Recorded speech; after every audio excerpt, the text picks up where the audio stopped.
few more tests and that, and then yeah, found out it was stage 3 bowel cancer. Wow. What's the plan for today? I've got a guy called Russell in he was diagnosed with stage 3 cancer at the beginning of 2024, and he's beat it in 9 months. So yeah, cool guy. Looking forward to hearing his story. And we're doing a portrait of Eminem, so it's going to be sick. Hawks. I left it just for that. Oh, I fucking hate talking to the camera.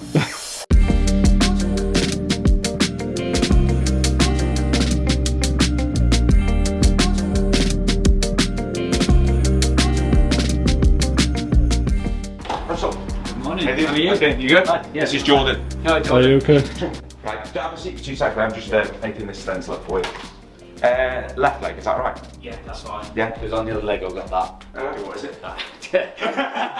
Oh, we've never been in a separate week. That's like 20 years old, so that is going to be covered up. Fair play. But I'd sent you the message and then told the missus, and she was like, "You having that covered up, aren't you?" I was like, "Not really." Because he said, "Like, what leg's it going on?" So I sent a picture of the bare leg. On my Facebook memories yesterday, right, I did a tattoo show a few years ago called Tattoo Artist of the Year. Okay. So I was a judge on it, yeah. Did you ever see it? Yeah. I put up for it, like, I think it was like 8 years ago, yeah. And I put up the picture promoting it, right. It was me and Rose Hartley, right. Who, by the way, is very well respected in tattooing globally, yeah. The comments on that, you think I get bad comments now, mate? You should have fucking seen them. I've forgotten about them, yeah. The comments on there are fucking ruthless on there. They're the worst I think I ever had. Right, I'll find it later and I'll read some out to you. Fuck me, they were bad. What, slating your tattooing? Mate, no, well, anyway, slating me, slating my tattoo, slating everything. Mate, it was fucking bad. Wayne will love that. Wayne would love that, yeah. I've been tattooing 17 years this year. Bloody hell. 17. By the time I've been tattooing 20 years, I won't even be 40. I've been tattooing nearly 20 years. Well, I used to work with a guy, yeah, and he'd been tattooing 30 years, and he was like in his 50s, and I used to think, wow, 30 years. I'm nearly saying 20. That made me an OG. Makes you old. Makes me old. Leave out the G. Just makes me an O. OC, old cunt. Can you say cunt on YouTube? Guess we'll find out. Yeah. I'll be like that. Sorry, Russell, your episode's been cancelled. So have I. Who's your favourite rapper? My all-time favourite rapper is probably Tupac. Really? Yeah, I love Tupac growing up. Not Eminem. You can't say Eminem. We're tattooing Eminem, Jay. Yeah, no, but that's be my favourite rapper. I think he's one of the best, isn't he? Like when I hear Tupac songs, it reminds me of being in school and stuff like that. So Yeah. why was yours? Kendrick Lamar. No. I just listen to anything. What's your favourite kind of music? Everything. Like I don't listen to country, listen to Opera? rap. Yeah. Really? I've got go on my playlist. Cool, I had him off Mate, there. you go on my playlist. There's fucking opera songs on there. Sure. Yeah, opera When and do you listen to opera? just right, yeah, just you know, like Ness and Dorma and stuff like that. I can't imagine you do that when you're driving. Were you listening to it on the way here? No, it didn't come up. I just put mate, I've got a playlist of about 23 hours of songs and I just put it on shuffle, but it's just loads of shit. It's like country songs, fucking Elvis, like AC/DC, you know what I mean? It's everything. I just can't imagine you can't go, I don't sing to it. Okay. Bet you do. So, can you sing? Yeah. Can you actually? Yeah. Well, You know you're going to have to give us a few notes today. no way. Oh, now we can't sing. Every time I've been in the car with someone who I'm comfortable singing in front of in the car, Yeah. when I sing, they always look at me like, what the fuck, you can actually sing. Shut up. Yeah. No, Shut really, up. Mate, as if you're not singing in front of me. I'm going to put you on Instagram Live and you're going to sing. No You're going to chance. sing, boy. No chance. And it's like that when someone starts singing and like they go, oh, and he goes, oh. All the Brad Pitt ones from Star is Born, I can do them. Brad Pitt? Bradley Cooper? Yeah, Bradley Cooper. Tell me something. You be Lady Gaga, I'll be Bradley. No. I'm not high pitch enough. That's your job. I got kicked out of compulsory choir for being a dodgy pitcher. My balls must have dropped before everyone else's because I had a really deep bassy voice, right? And you had to go to compulsory choir and everyone starts singing and you'd be playing the piano and then you go, something doesn't sound right here. And there'd be a class of like 30 of us, yeah? And you went round and I thought, fucking hell, that's me, because you could hear me going, oh. So he comes round, he's walking around people, he's going, listening to me, he goes, and I thought, oh fuck, he's gonna get to me. And he went, and they're all go, and he goes to me and he goes, and I went, oh, and he went, come here, out, like that. And I thought, oh fuck, and he got my best mate as well, Lee, made us stand at the front of the class, going, oh, while he's pressing these keys. I thought, fuck, and we did it. We couldn't even pitch to those notes, right? So he was like, you two don't have to come to compulsory choir. That's just to say that if you pass out at any point, I can take a selfie and tag you on Instagram. I hope you're not really bad at singing. You're one of those people that think you're proper good. Yeah, And you know what? it's probably that. I'll tell you another thing as well. That, you know that song that you said you could sing, what's that song? What's that film? Star is Born. Star is Born. What's that song that's on there, that shallow song? Yeah, Mate. that's one of them. The amount of people I see on TikTok that just murder that fucking song at karaoke bars. Yeah. I fucking hate it. No, literally. So if you sing it, mate, it's got to be good. We do need your rendition for YouTube though. Okay. Just to set the standard. Tell me something, girl. I know, we'll get pulled for copyright. I look weird coming up them stairs. I feel like I look well fucking weird now, just from the way I was running like that. Right, mate. Come over this way, please, mate. This is where I've got to be more gentle here. Don't want to hack your leg to bits here. It's only Wayne I do that for. I'm going to shave this dead slowly, yeah? So that Wayne, when he sees it, goes, you don't fucking shave me like that. You know Kate Winslet in Titanic? Yeah. Make me like one of your French girls. Yeah. If you just want to take your clothes off, Russell, that'd be great. Yeah. This is going to look the bollocks, this is. Awesome, mate. I'm going to start from the top and work our way down. Okay. So that we, if you do tap out at any point, at least we've got the face done. Yeah. How's that? Yeah, it's fine. It's just a little tickle. That's what girls say to me normally.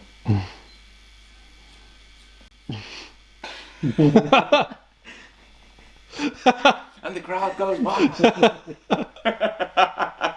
Russell, so what was it that made you crazy enough to get the world's worst tattoo artist to just have a go at you?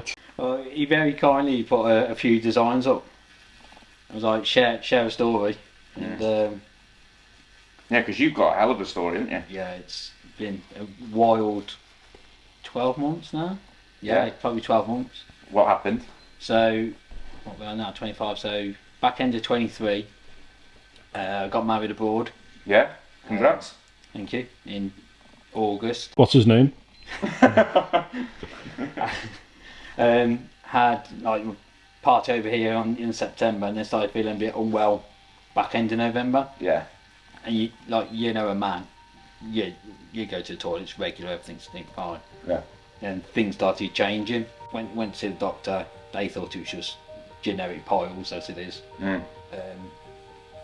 Had medicine for that up until just before Christmas. Yeah. Obviously you can't get in that over Christmas. I left it till January.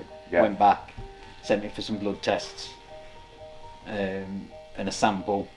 And literally the following day, the sample had already come back, and Dr. Graham said, "I'm sending you to have a camera done." I don't think it's cancer. He said he didn't think it was. Yeah.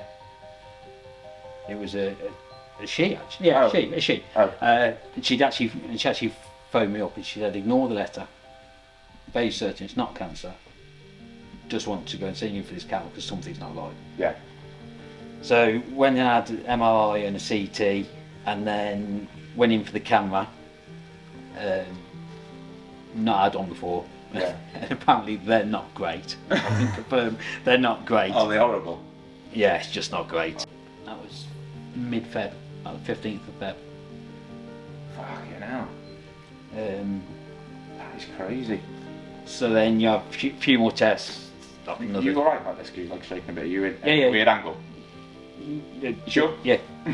Just cold. Oh, the heating's on, it'll be warm in a minute. No, it's alright, it's from the chemo. So I worked up until the Thursday night before I started on the Monday. Then I did 25 days at the Christie's in Manchester, Yeah. where you have radiotherapy, Yeah. and then I had chemo tablets at the same time. Then I had a 4 or 5 week break, Yeah. and then the chemo drip, where you have chemo drip, that was rough. The first bit was a breeze. Yeah. Like 25 days.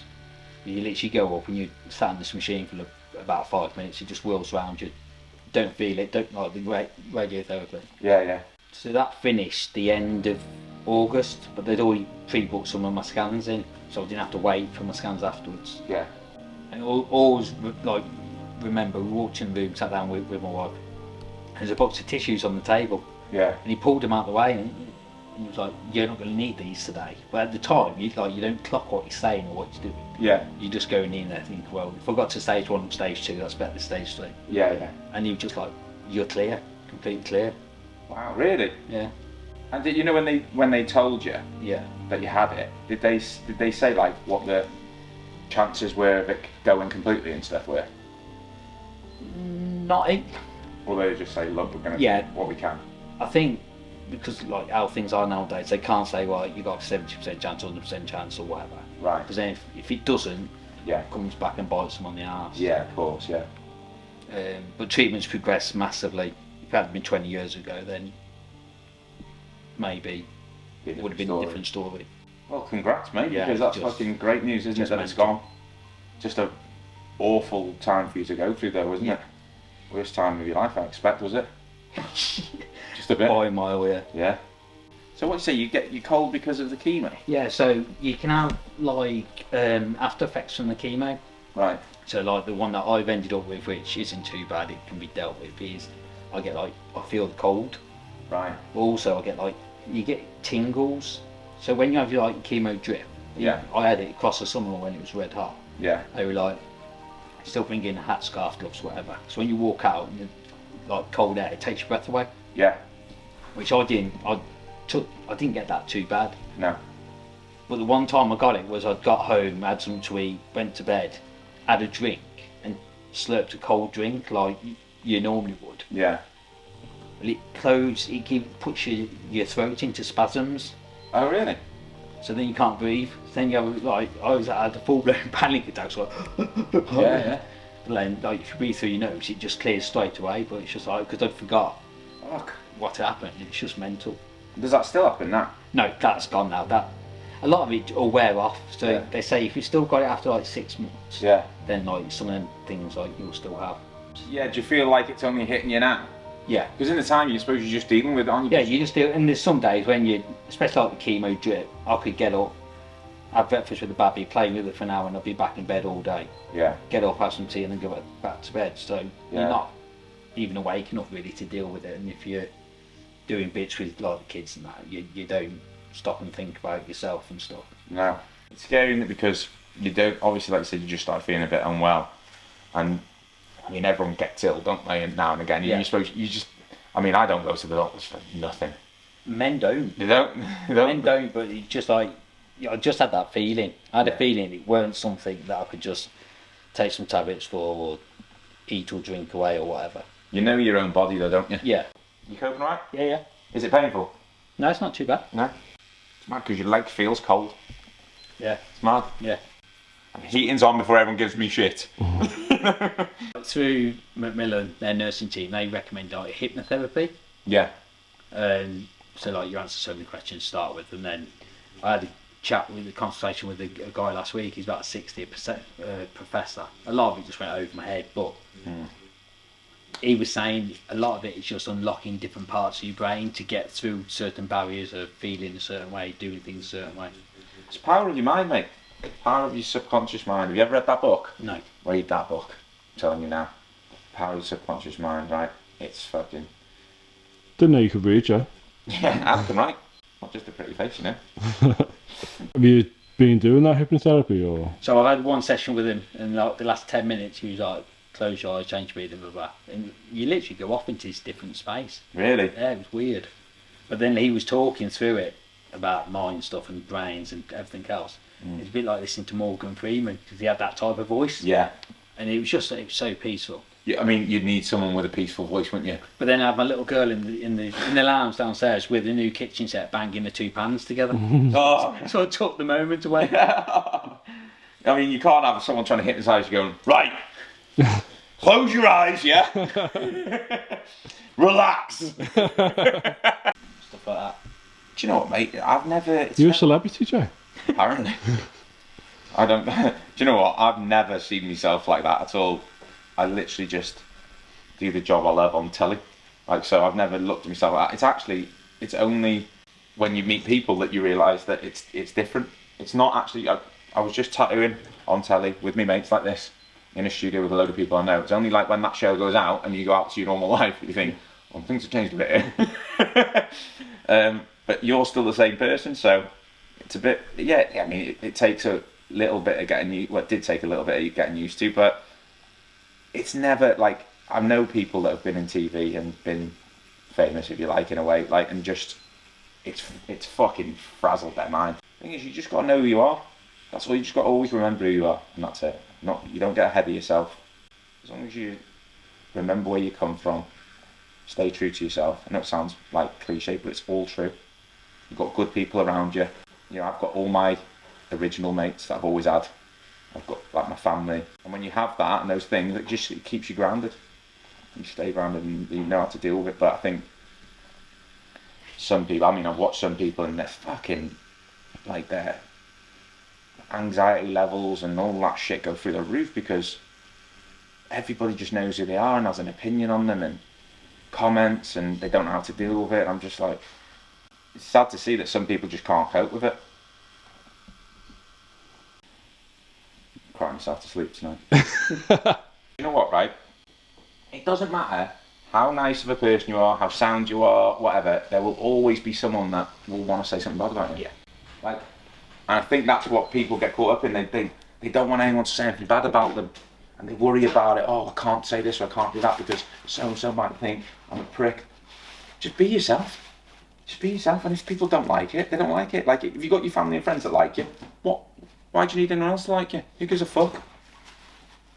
You are who you are at the end of the day. You don't want to spend your life being somebody else and then being liked for being somebody else, do you? Couldn't think of anything worse. Having to live up to a persona that you've created because everyone likes that and then go, I've got to be that person. No thanks, mate. I'll be a recluse in my little tattoo shop when no one likes me anyway. You are labelled something no matter what, right? I could say, I just believe in myself, I'm really just confident in what I do, and people go, he's full of himself. Full of himself, loves himself. Yeah. It's not like someone go, oh, he's really confident. Like, oh, and he believes in himself. They'll go, oh, he loves himself, full of himself. And yet they'll tell you to say things like, be kind, love yourself, you know, all this stuff. But don't love yourself too much. Don't love yourself too much. Only on the level we allow you to like yourself.